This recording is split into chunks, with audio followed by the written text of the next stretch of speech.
Le masque reste obligatoire au niveau national jusqu'à la fin du mois de juin. La levée se fera en fonction de la situation dans chaque territoire. Quand on se promène en forêt, quand on se balade dans une ville sans se rassembler, le bon sens, c'est ce qu'on sait de la maladie, de l'épidémie, fait qu'on doit pouvoir le tomber. Moi, je le porte un peu moins, c'est vrai.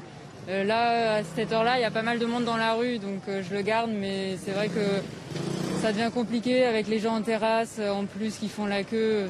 Les gens le portent de moins en moins, donc on a de moins en moins envie de le porter. D'abord, une question. Vous avez été vacciné. Il y a 15 jours. Ça y est, vous vous sentez protégé? Oh, pas très protégé. Et donc, je vais continuer, en règle générale, dans la vie sociale, à porter le masque, montrer réellement l'exemple.